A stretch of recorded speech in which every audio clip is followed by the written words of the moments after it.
So before we talk about absolute value functions, let's talk about what is absolute value. Straight into an example, you've probably seen these parallel lines with a number in between, and what it means is just take the positive value of whatever's inside the bracket. So in this case, the absolute value of -3 is 3. Let's go to another example. If you have an expression inside an absolute value sign, you're going to evaluate the expression first and then take the absolute value. In this case, it's +1, and the absolute value of +1 is +1. What about this example? We have -1 minus 5, and the absolute value of that. So you want to evaluate the expression first, -6, and then the absolute value of -6 is going to be +6. Similarly here, 3 plus 2 is 5. It's already positive, so it's just +5. Easy peasy. Now let's explore how this would affect a function. So let's first consider the most basic absolute value function, the parent function. Y is equal to the absolute value of x. So I've shown the graph here, and now I want to create a table of values from -5 to 5. So that's going to be our domain, and let's figure out our y values. So we have -5, -4, -3, -2, -1, 0, 1, 2, 3, 4, 5.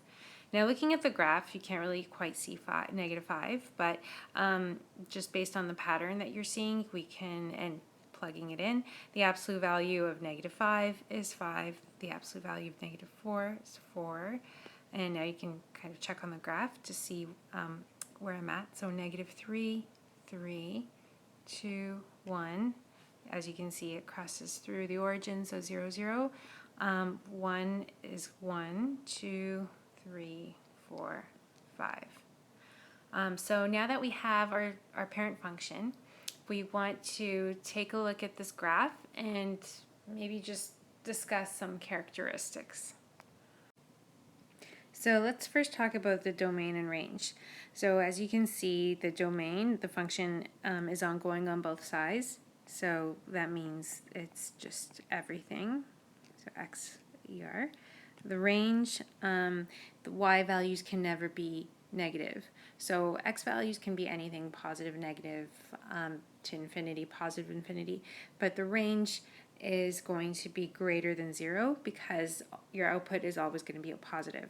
So your range is going to be y is an element of the reals such that y is greater than or equal to 0 because it does pass at the origin, it does hit 0. We also can see that we have a vertex here at 0, 0. And that's also your x-intercept and your y-intercept. We also can see that it's symmetrical about the y-axis. So this mimics this, it mirrors one another. And as x approaches infinity, y is also approaching infinity. As x is approaching negative infinity on this side, y is approaching infinity as well. So the output is always positive. It's often more convenient to express an absolute value function as a combination of two functions depending on the values of x that we're interested in. So in looking at the absolute value function, what two functions can be seen? So right away you can see that y equals x, just the line, like let's ignore this part. So we're just looking at the line y equals x. So the right side of the function is just y equals x, and this, think of this as like a dotted line, that's gone. But you know what's happening. The negative values are turning into positive values. So this invisible imaginary line is actually being flipped up to here. And so what is this function right here?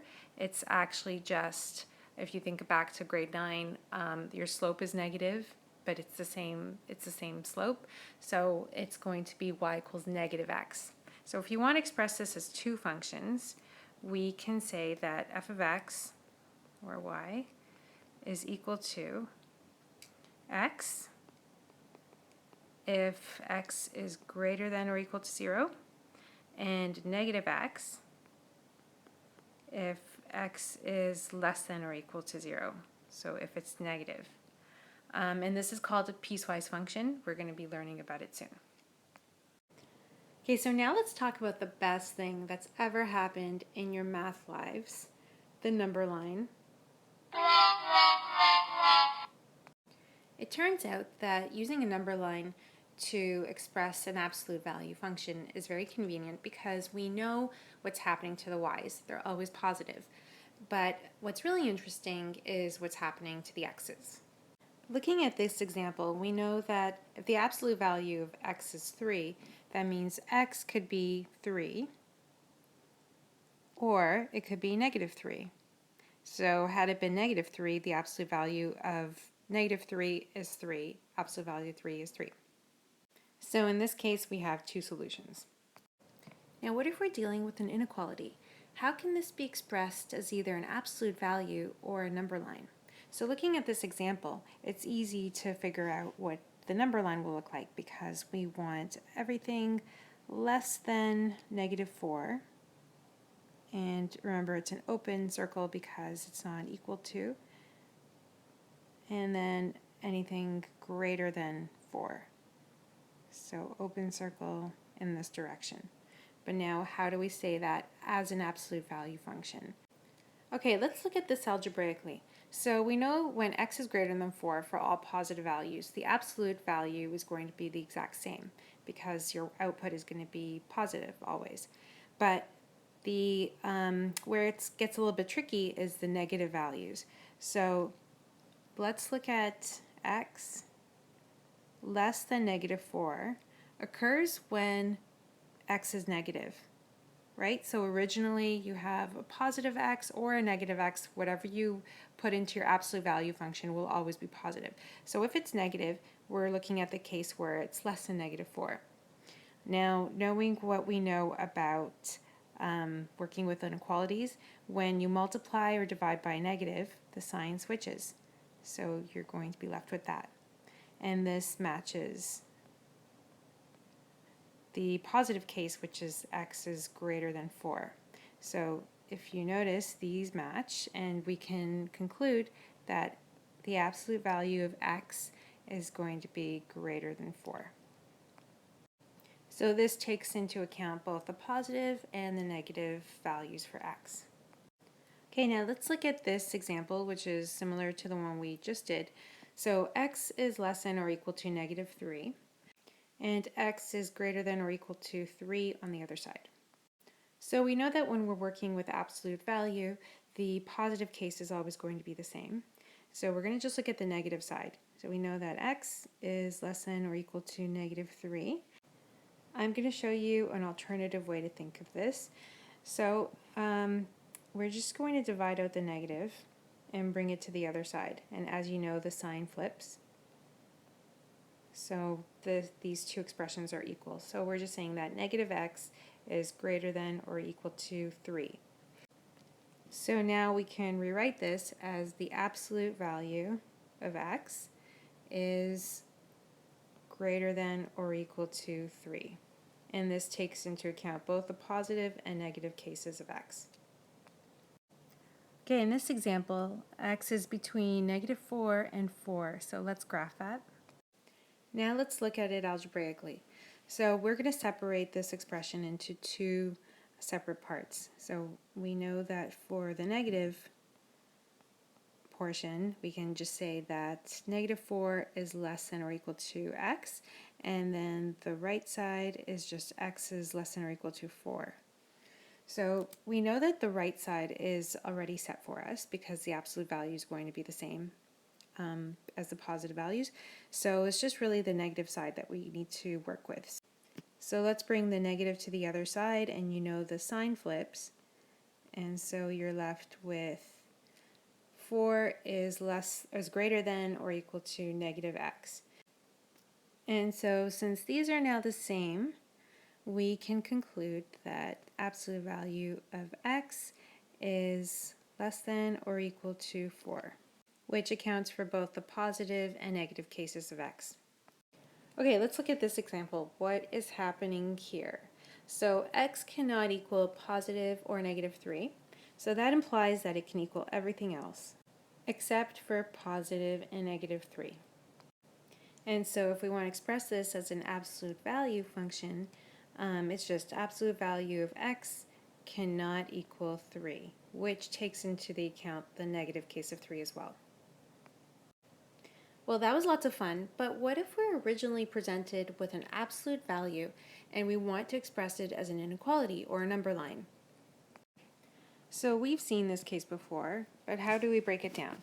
So the positive case would mean that x is greater than 4, the exact same as the absolute value case, and the negative case just means that if you have a negative x, it's also going to be greater or less than 4. And we're going to move the negative to the other side, so the sign will flip. And now we can graph these two expressions. And this is what we get, which is similar to the example we did before, just going the other way. Okay, now let's break this puppy down. So we have our two cases, positive and negative. When x is positive, it's going to be the same. When it's negative, it's just negative x is greater than or equal to 2. Let's bring the negative to the other side, and the sign reverses, and we're left with these two expressions, so let's graph those. Okay, now let's look at this example. So the absolute value of x is less than or equal to negative 3. This should strike you as weird because looking at the positive, we have a positive number that is going to be less than or equal to negative 3. Can that work? No. So this case is impossible. Okay, now let's look at this case where absolute value of x is greater than negative 2. So this is yet again another trick question. If we look at any positive value of x, is it always greater than negative 2? Yes, it is. So this would be all values of x. So our answer here is all possible values, and it includes the entire number line from negative infinity to positive infinity. Okay, the last thing we're going to look at is how can we convert a number line into either an inequality or an absolute value. Okay, so now check it out. This is all I'm giving you. We want to say it as an equality, so just looking at it, we know it's between negative 2 and positive 2. So now to express this as an absolute value, we need to break it up into our two parts. So let's look at the positive. So x is greater than or less than or equal to 2. And for the negative portion, we know negative 2 is less than or equal to x. And we can flip it around, so we just get that. And so then we can conclude that absolute value of x is less than or equal to 2. Okay, for this example, we're given this number line. So as an inequality, that's easy to determine. So we know that x is less than negative 1, or x is greater than 1. So now as to convert this to an absolute value, we have this that's already set. So we just need to bring the negative to the other side, and we get negative x. The sign flips and is greater than 1. So then we can say that the absolute value of x is greater than 1. Okay, let's just do a couple more examples because more examples are good. In this case, it's between negative 3 and 3, and it's just not including 3 and negative 3. And so I'm going to skip all the in-between work, but we can then say that absolute value of x is less than 3. Okay, last example. I'm hoping you're seeing it right away.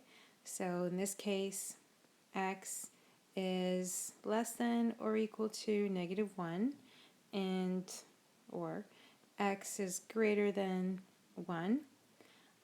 So we can say that the absolute value of x is greater than or equal to 1. So now you should have a better understanding of absolute value functions and how to convert absolute value functions to number lines and inequalities.